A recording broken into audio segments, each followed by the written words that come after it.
Oi gente, tudo bem? Meu nome é Dinho, hoje é dia 12 de junho de 2026 e agora são 7h56 da noite. Eu trago comigo um tópico diferente que é ser LGBT. Uau! Ai não, negócio woke, não. Relaxa gente, é a minha experiência. Se você for LGBT, de repente você se veja nessa experiência, se você não se vir, não tem problema. E se você de repente não for LGBT, não tem problema também, seja muito bem-vindo. E eu vou comentar sobre essa lista cheia de itens que eu preparei. Tenho 6 minutos pra fazer história. Nada demais, gente. Vai ser só o que eu consegui dizer nesse vídeo. Qualquer coisa eu gravo outro. Eu espero que não precise, porque eu não quero ficar repetindo tópicos. Mas se acontecer, não tem problema. Vamos lá. Eu tinha 6, 7 anos e tinha visita aqui em casa. Meus pais me chamaram na sala e me perguntaram. Meus pais mesmo. Me perguntaram assim: Dinho, você gosta de meninos ou de meninas? E aí eu respondi pra eles: depende. Isso gerou muitas risadas. E a minha memória que eu guardo com muito carinho porque é engraçadinho, é bonitinho. E passaram-se anos. Eu já tinha acesso à internet nessa época, tá? Então eu tinha 8, 9 anos. E eu pesquisava pessoas no Google. Pessoas essas que eram cantores famosos ou alguma coisa assim. Homens sem camisa, mulheres só de biquíni. E aí eu gostava de ver assim no Google Imagens. Gente, é uma porcaria, né? Criança na internet é uma porqueira. Mas, enfim, eu cresci sem supervisão, é isso que eu tô falando. Cuidado com o que vocês deixam suas crianças pesquisarem. Eu sabia que tava fazendo coisa errada naquela época e eu só via pelo fator curiosidade, porque, a gente tem uma idade que a gente quer saber como são as pessoas. E isso contribui também pro desenvolvimento da sexualidade, enfim. Mas nada tão além. Eu era criança, então o que eu ia fazer com toda aquela informação? Nada, eu só ia olhar assim e depois fechar rapidinho pra ninguém ver que eu tô vendo essas coisas.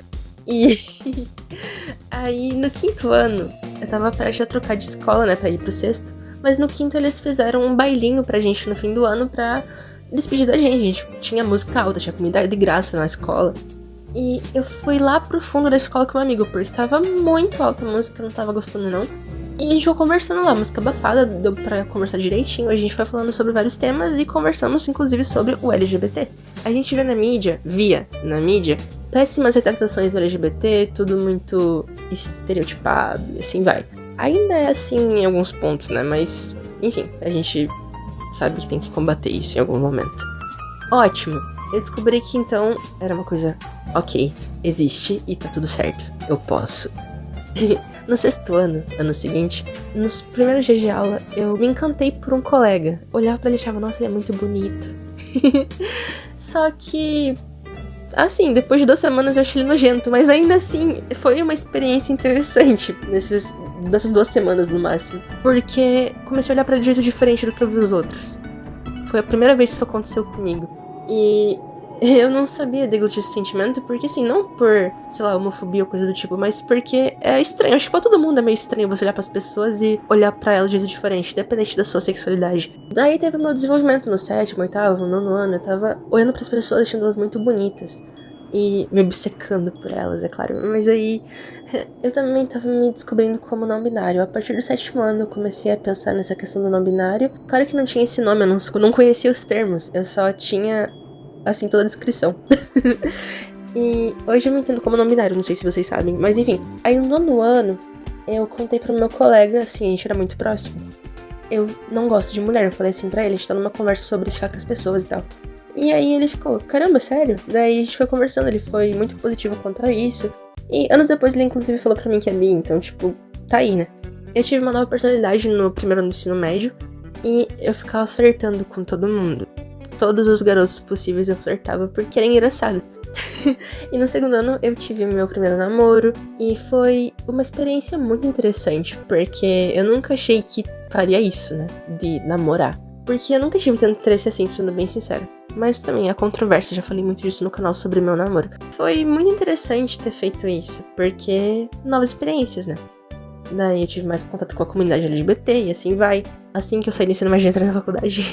E eu tive um relacionamento muito rápido com 2 colegas, ambos homens também. Daí, no caso, não são mais garotos, são homens, né? A gente vai crescendo com o tempo, gente, normal. Eu fui percebendo que não é tão interessante assim. Talvez eu tinha mais interesse por eu ser adolescente, e aí agora que eu não sou mais adolescente, eu não sinto mais nada. E aí eu comecei a debater sobre a questão de ser assexual, que é diferente. é um negócio que eu me vejo assim hoje. Eu sou não binário, sou assexual, porque é um negócio que eu não me vejo como homem nem mulher. Então, isso já desde o 7º ano, provavelmente, que foi tentando entender a questão de gênero. Sim, ver as pessoas e ter vontade de relações sexuais com elas, por exemplo, ou beijar, ou coisa assim, básico. Não também, zero. Nenhuma atração. Eu acho pessoas bonitas. Eu já tive crushes em algumas garotas na faculdade. Garotas não, né? Mulheres. Eu vejo isso como algo diferente, certo? É como eu me entendo hoje. E feliz mês do orgulho, gente. Já passei um pouco da cota desse áudio, eu vou ter que acelerar um pouco. Mas se cuidem bastante e a gente se vê nos próximos vídeos. Talvez eu comente mais sobre isso quando tiver mais tempo. Tchau, tchau. Oi de novo. Eu achava que não ia dar tempo e que teria que acelerar o áudio. Por fim, sobrou 30 segundos. Muito obrigado por terem assistido a esse vídeo. Espero vocês nos próximos. E se vocês não viram os outros, fiquem à vontade nesse canal. Geralmente é tudo nesse mesmo naipe de Club Penguin e outros jogos, com áudio por cima. Isso quando eu não tô jogando ao mesmo tempo. Enfim, se cuidem e tchau, tchau. Até mais.